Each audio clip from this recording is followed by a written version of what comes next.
This is Karjaka and Coffee coming at you live. How's that sound? Does that sound good? Awesome.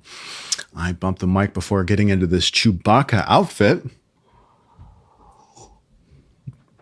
I got this from a model and friend years ago, and it's been sitting in my closet. So every so often, I'm like, oh, it's a lady's jacket, but I still think I can pull this off, right? Yeah.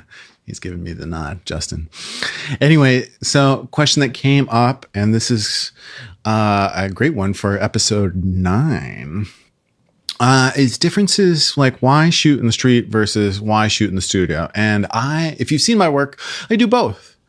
If you are a client or you've seen me in post, and behind the scenes, you'll notice that like when I'm on the street, like I'm one of those crazy people that gets up at the crack of dawn. So right now, like we're heading into the fall and sunup is around like 6 o'clock, 6:15. And I'm a huge fan of like kind of golden hour diffuse light. So that means when my client is like getting up at like 4:30 or 5 o'clock, getting ready and then meeting me somewhere in Soho or the West Village or the East Village or Tribeca or wherever we are in the world. And they're usually cursing my name because why are we up at this god awful hour? And the reason for that is because I like, you get a, in my opinion, you get a short window of light in the morning that's just beautiful. It's soft, it's diffuse, meaning it's like if we had like cloud cover, everything just kind of looks like nice and soft as opposed to like direct sunlight, which is what studios can often do. But we'll get to that in a minute. So if you've ever been on the street like early in the morning, you get about like an hour, maybe 90 minutes before you get certain like direct sunlight and harsh shadows.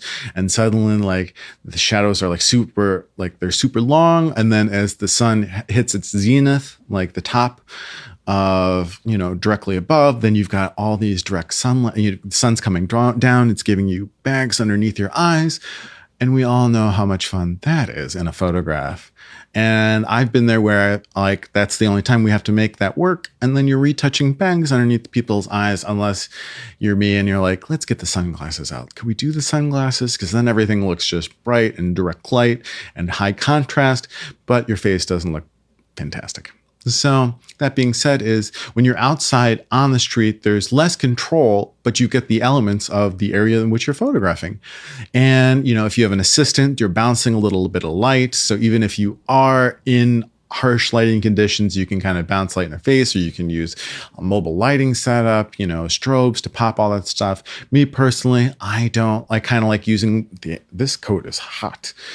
I like using my surroundings. And just like when you're on the street, like after about an hour or like 45 minutes, like your model starts sweating just like I'm sweating here. Oh my goodness.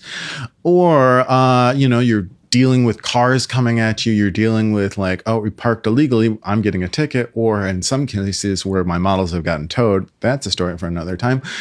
And so that being said, there are a variety of different obstacles on the street that you have to deal with. And like in the past weeks, like we've had a lot of rain. So we have to keep pushing photo shoots later on because it's like, oh, it's raining from 6 a.m. to 8 a.m. and then perfect sunlight. And you're like, okay, the light's garbage, but I could have used that light during the raining time.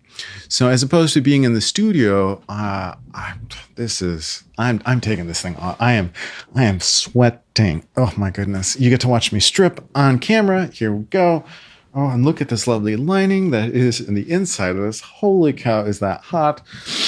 That is a winter coat. And I got fuzz on my face and see all these things. Oh, how do I look? Anyway.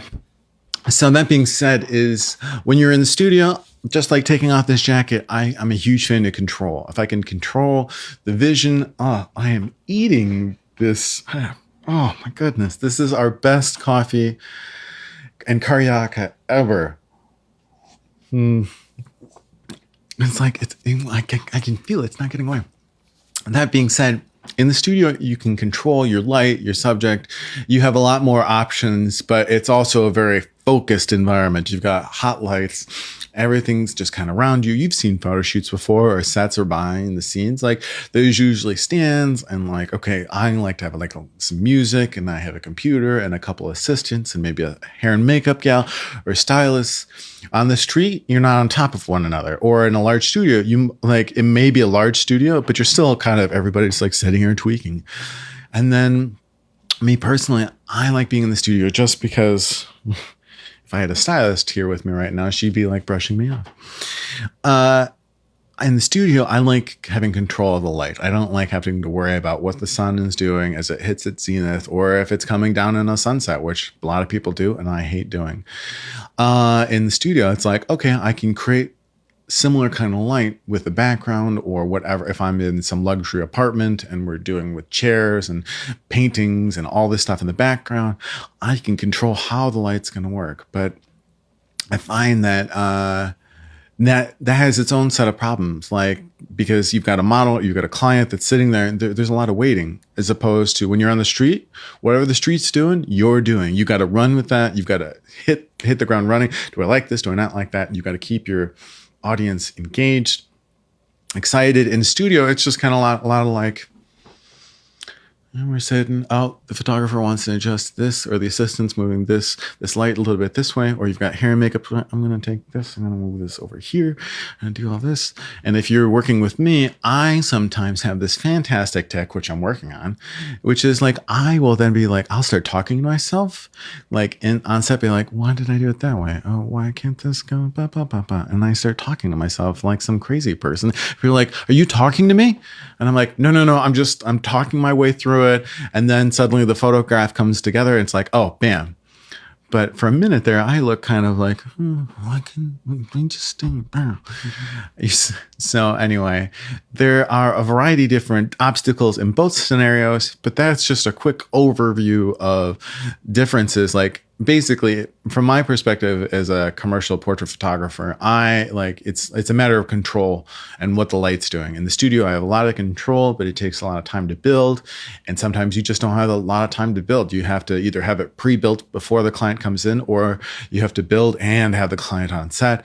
And then you're racing around trying to not, burn through time and money on set. On the street, though, if you're doing street photography with a client, beauty, fashion, makeup, whatever, you have to kind of run with the elements, and you're directing and you're orchestrating, and sometimes you have a producer and sometimes you don't. And so there are a lot of more chaotic variables on the street that you have to deal with in addition to just getting the shot.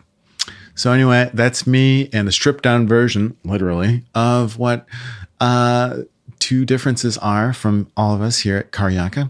Anyway, thanks for tuning in as always. I'm Alex. Don't forget to like, subscribe, and all those wonderful things to everything Karjaka on all the platforms that you're watching this on. Anyway, happy snapping. Cheers.